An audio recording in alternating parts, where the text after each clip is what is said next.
they used to be. Now, where did all the blue skies go? Poison is the wind that blows from the north and south and east. Whoa, mercy, mercy me. All things ain't what they used to be. No, oil wasted on the oceans and upon our seas, fish full of mercury. Oh, mercy, mercy me. All things ain't what they used to be. No, radiation underground and in the sky. Animals and birds who live nearby are dying. Oh, mercy, mercy me. The potential future effects of global climate changes include more frequent wildfires, longer periods of drought in some regions, an increase in the number, duration, and intensity of tropical storms. Global climate change has already observable effects on the environment. Glaciers have shrunk, ice in the rivers have taken to breaking up earlier. Plant and animal ranges have shifted and trees are flowering sooner. The effect that scientists have predicted in the past. As such, we're doing a program about global warming. Good evening and welcome to a special edition of Queen's Grapevine. This is your host, Wallingford Lee. Tonight on the Queen's Grapevine, we want to talk a little bit about global warming, the impact of global warming that it has on the environment, the effect of global warming, and what it encompasses, and what are some of the things associated with global warming. It gives us a great deal of pleasure and, of course, satisfaction to have a special guest tonight on the program, Ms. Etta Sloan, who happens to be an associate professor at Lehman College in the Department of Earth, Environment, and Science. Welcome to our program. Thank you. Well, thank you so much for taking our call to do this, because I think global warming is so important. Can you explain to our audience just exactly what is global warming? Well, global warming essentially means rising temperature of the atmosphere and the oceans. That's the very basic premise of global warming. Mm-hmm. And essentially this is happening through a variety of processes. They include greenhouse gas effect, which is probably one of the principal effects. And of course, there's energy input from the sun. There's radiation of heat that's come from the sun back into the atmosphere from the planet. So it's a complex system that is really difficult to predict. I would imagine so. We hear so much about global warming. What would you consider the main impact of global warming today? Well, that really depends on where you are on the globe, because the impacts are going to affect different regions differently. If we think about the region where we live, the northeastern U.S., one of the things we are already seeing is a change in the pattern of precipitation. We used to receive precipitation in frequent events that were not very heavy. So you had lighter rainstorms over extended periods of time. They would come, they would go. Now what we see are infrequent but very, very heavy precipitation events. And we're all experiencing this. We've all seen this happen with local flooding on the streets where we live, the rivers flooding onto the parkways, for example. And in fact, there's been an increase of 40% in heavy rain events here in this region. So that's one big effect that's really hitting hard here. But of course, another effect that is going to have a tremendous impact on this region is sea level rise. As the climate warms, the glaciers, which have already begun to melt very, very rapidly, will be melting even more rapidly. Melting will probably accelerate as the temperature in the atmosphere goes up. As a result, the water coming off the glaciers is flowing into the oceans, and sea levels rising for that reason. But also, sea level is going to be rising simply because the temperature of the oceans are increasing. So the water in the oceans itself will begin to expand. And of course, we are particularly vulnerable in New York City. Most of Lower Manhattan has already Experience it. That's right. The flooding of the tunnels during Sandy. So what we're seeing is, with rising sea levels and higher precipitation events, strong precipitation events, we really suffer extreme impacts when we have a storm.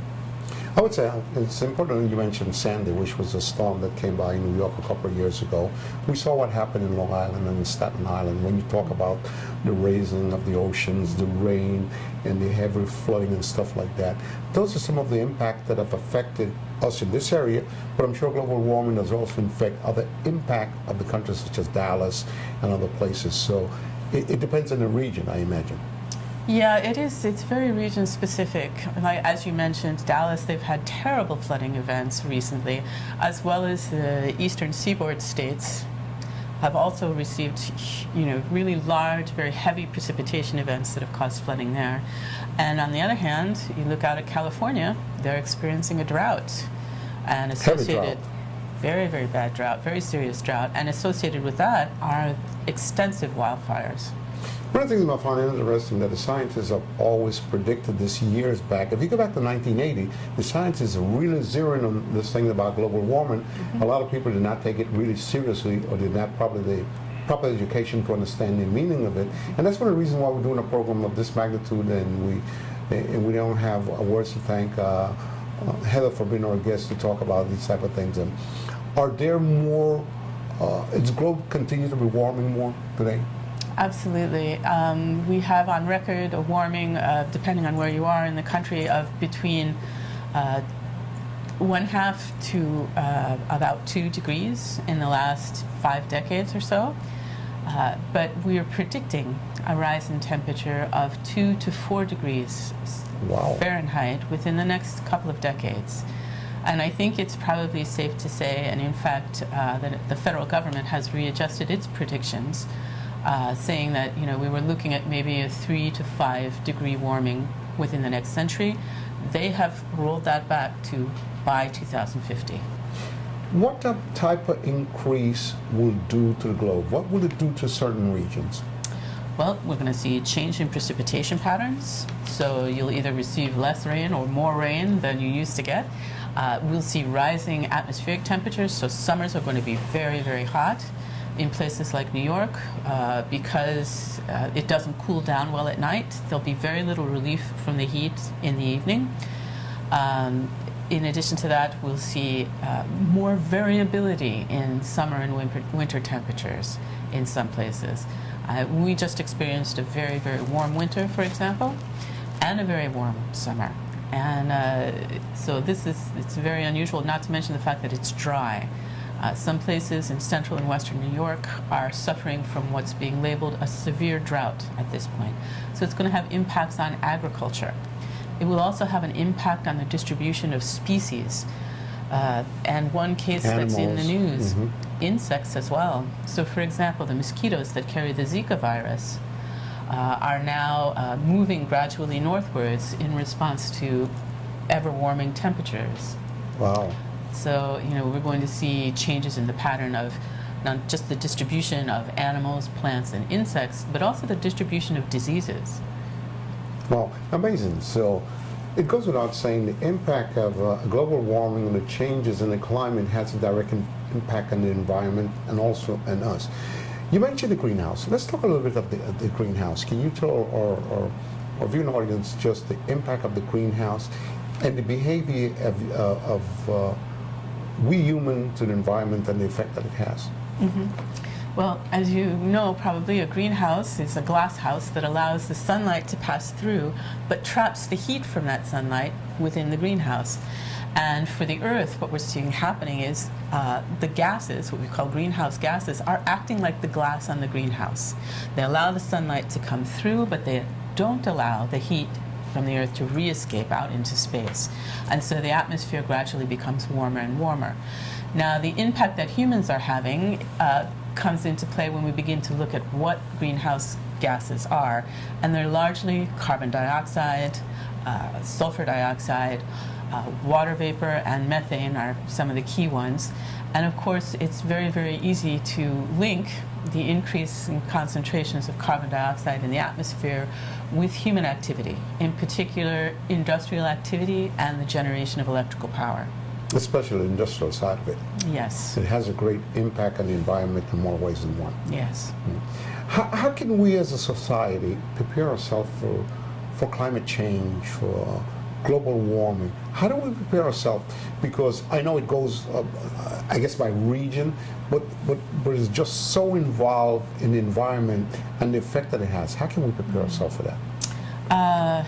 It's a difficult thing to prepare for because it's going to mean pretty dramatic change coming to a lot of regions. We're lucky because we have a lot of water here, for example, and even though we've had less water this year, we tend to live in a water-rich region, which is great. So we don't have to necessarily worry about the scarcity of water, which is a prime concern for any community, Sure. anywhere on the Sure. earth, access to clean, plentiful water. In terms of what we can do, I think some of the things that we can do is, instead of preparing for change, is to think about slowing the change as much as possible. And while individuals can have an impact, use your car less. Cars pollute, they Sure. release greenhouse gases, they also burn fossil fuels. Very much so. Use your car less, turn your electricity off when you're not using it. Air conditioning. The air conditioning, conserve energy, conserve water, recycle. But the key players here is industry and principally power generation. And so what I would say is what can we do to help prevent or help to slow change as much as possible is to fund alternative power resource development, think about using alternative power sources in our homes, for example, wind and solar, and just to make our politicians think about funding local projects that support the development of sustainable, renewable energy sources. So if I read you correctly, we're talking about cutting back a little bit, be a little bit more disciplined with light, with energy, fuel and things like that. And it's ironic that you talk about these type of things. Well, President of the nation have mentioned many a times that we need to find other sources of energy or other sources in order to cut back itself, because he's very much aware of climate change and the impact that it has on the environment. And I think as such, he mentioned a lot of things that you just mentioned. How serious is our community about these things, though? I'm not sure the community, I think the community is waking up to the notion that they can have an impact personally by using less, conserving, but I think they need to think also more generally in terms of how they can tell their politicians that they want to see the development of renewable, sustainable energy sources. I think that's a key point to communicate. I think more than anything else, and you're right about that, what is more scary is that we humans are contributing to the global warming by the things that we use and how we go overboard with these things. As we get back into Queen's Grapevine, we're going to continue talking about global warming, the impact that it has on our region and several other regions. Time allotted, maybe we'll talk even about tsunamis. We'll be right back on the Queen's Grapevine. This is a simple explanation of climate change based on an article in the New York Times. The average temperature on the surface of the planet has already increased 1.7 degrees Fahrenheit since 1880, which may not seem like much, but think about it this way. The heat from human emissions is roughly equal to 400,000 Hiroshima atomic bombs exploding across the planet every single day. Future generations are in big trouble, but for now, it'll gradually continue to get warmer and storms will grow more intense, with longer periods of drought in between. But longer term, if emissions continue to rise unchecked, the climate disasters will be so severe they will destabilize entire nations, send millions of refugees across borders, cause widespread extinction of most species on Earth, and melt the polar ice caps, leaving most of the world's coastal cities several feet underwater. All this could take centuries, but something like the sudden collapse of agriculture would trigger immediate chaos in society. Best case is we get our act together and begin to rapidly bring emission levels down. Meanwhile, Earth turns out to be less sensitive to greenhouse gases than we currently believe, plants and animals adapt quickly, and major technological breakthroughs help society limit emissions and adjust to climate change. But these are all the opposite of what we're actually seeing, so the only thing in our control is to limit emissions using all available tools and best behaviors currently at our disposal. Worst case, the collapse of food production causes spiraling prices, and as our capitalist utopia breaks down, billions starve as our world gets violent and messy real quick, kind of like a zombie apocalypse, but with extreme hunger spreading chaos instead, so yeah, still just like a zombie apocalypse. This would be coupled with the melting of the Antarctic ice sheet, leading to rapidly rising seas that would force us to abandon many of our greatest cities and all of the social and scientific progress that we were making within them. Adding insult to injury is the fact that many of the emissions were emitted while building these now abandoned underwater metropolises. If emissions continue unchecked, we're looking at a total rise of between 80 to 160 feet, which would occur if all the ice in the poles melted.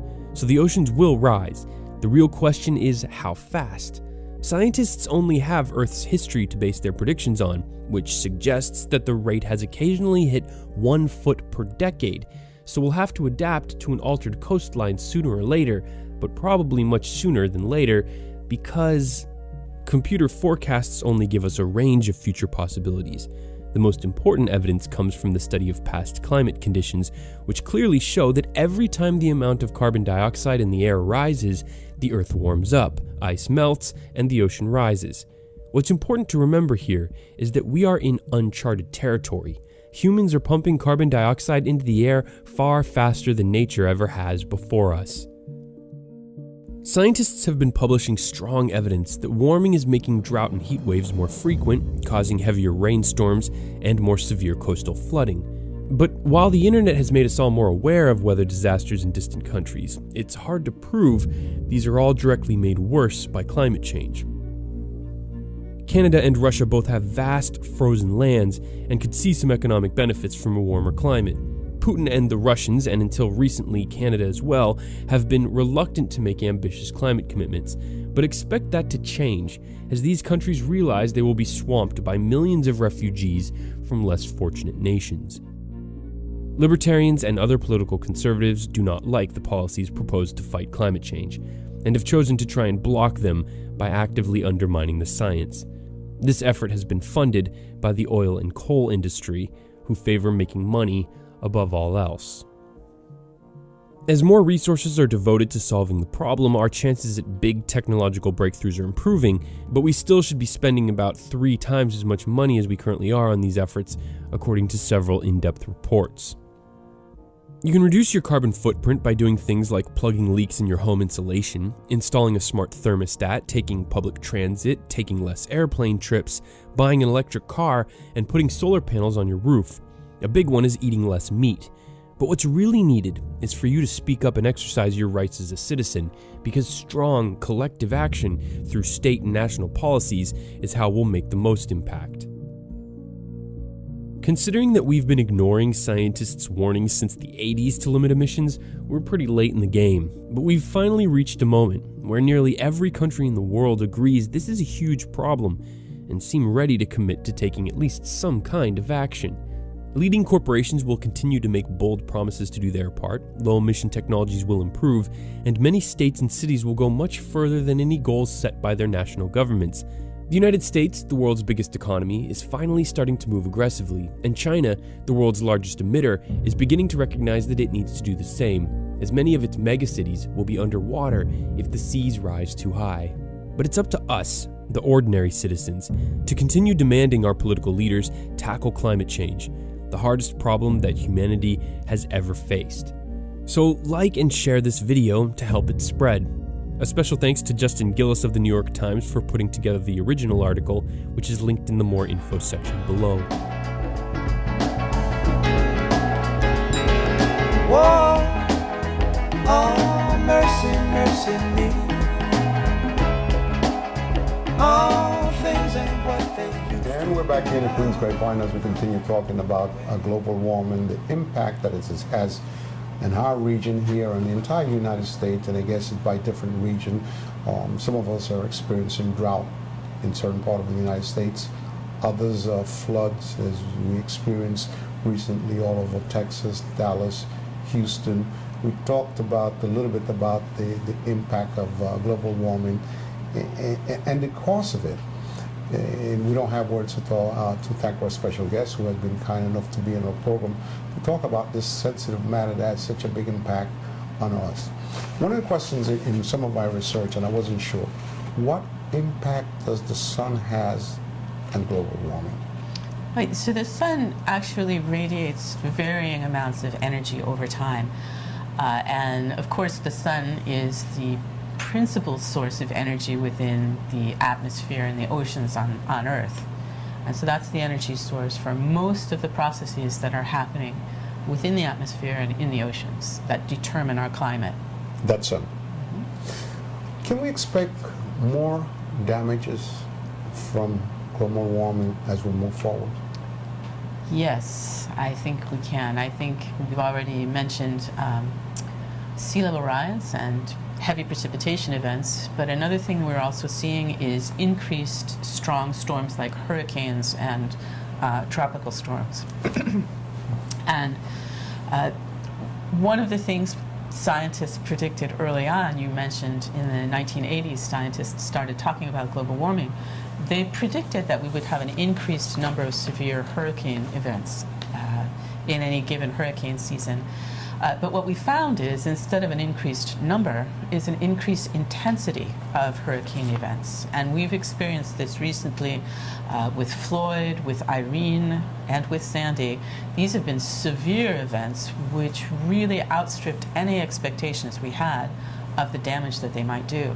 So it's fair to say the weather people predicted that this is coming, but maybe not with the dangerous impact that it brings, because that's nature. Mm-hmm. And as such, they predict the weather that there could be a hurricane coming, this region, that region, but they have no way of knowing how severe it's going to be. At times they do, and then it's not that severe, and back and forth.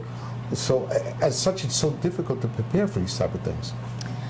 It can be difficult to prepare for them. At this point, given the system of satellites that we have in place around the planet, once a hurricane gets started, it becomes much easier to track it and measure its intensity and the potential damage. But that kind of a system actually will help provide us with warnings over time delays of days, hours to days. So in terms of preparation, that doesn't leave a lot of time. But I think it's quite clear, and we can expect in the future, this increased storm intensity will continue, and it may actually increase more. Well, it's scary because we saw some of the things that it did in New Orleans, which was staggering. I think a couple, maybe about 4 or 5 years ago, what New Orleans went through. You know, at the time, I think we had a different president, and even though he was warned, I don't think the people really brought him up to date with what was needed and what could be expected. And when it came, it really cleaned out New Orleans in a terrible way. The flood, the loss of home, the increase of water, which is some of the things that you talked about. And it's ironically, as I mentioned to you in the program, scientists have been predicting these things, and we as a community have not taken it very, very serious as we should. I think now more than ever, we are concentrating more on it. One of the things that you mentioned before is about carbon dioxide. Mm-hmm. Can you tell us a little bit more extended, how does it affect us? Well, the principal effect of carbon dioxide in the atmosphere is the greenhouse effect. Mm-hmm. So the blocking of the heat, keeping the heat within the atmosphere of the planet instead of allowing it to radiate back out into space. One of the problems with carbon dioxide is it has a very long residence time in the atmosphere, so it doesn't break down easily. So once it gets into the atmosphere, you can expect a long-term effect, a long-term heating effect from it. Wow. Let's talk a little bit about the ozone layer. What pitches does that play and how? Okay, so the ozone is also a greenhouse gas. Right. But it's a more, shall we say, fragile greenhouse gas than carbon dioxide. It's more easily broken down. And one thing you have to say is we never want to eliminate all of the carbon dioxide or all of the ozone or any of the other greenhouse gases from the atmosphere. We need them there, essentially. Ozone protects us from solar radiation, ultraviolet radiation in particular. And without the carbon dioxide, too much heat would escape from our planet and our climate would plummet down into a renewed ice age. The thing I found as I researched this, there was just so many evidence that the scientists gave us, and we continue to ignore them. And one of them is preparation, as we talked about earlier before. Preparation for these type of things. And even though you prepared, it's hard to tell how big the impact is. We talk a lot about the drought area. We talk a lot about the heat. Let's talk a little bit of winter. So, in part of research, we talked about ice breaking, and there are certain signs of ocean and stuff like that. What type of impact on the winter side climate change has? Well, in our region, certainly we had a decrease in snowfall. For example, this past year we had hardly any snowfall. And as a result, we have very, very dry ground. And when it does rain, the ground is too dry to absorb the water, it runs off, so we wind up with drought conditions and flooding. Wow. Well, obviously, this is something that is very, very, very serious, and we need to prepare ourselves. We need to be conscious about changes in our environment. We need to be conscious about weather changes, global warming. In behalf of the family of the Grapevine, I want to take this opportunity to thank you so much for being our special guest, and more important, for educating our mind and the community mind about this sensitive matter that is extremely important, that some of us have not given it the respect and attention that it really needs. And there are those who think that climate change is a hoax. Trust me, folks, it's not. And again, thank you so much for being our special guest. Thank you. It's my pleasure. And again, this is Wallen Furley saying good night for the Queen's Grapevine, and saying to you, we hope that this show has been to your liking, and more importantly, that you got something from it, because this is a very, very important matter that we're discussing. And again, good night.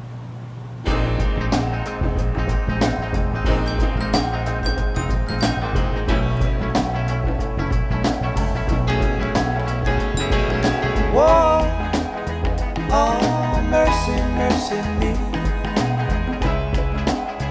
All things ain't what they used to be now. Where did all the blue skies go?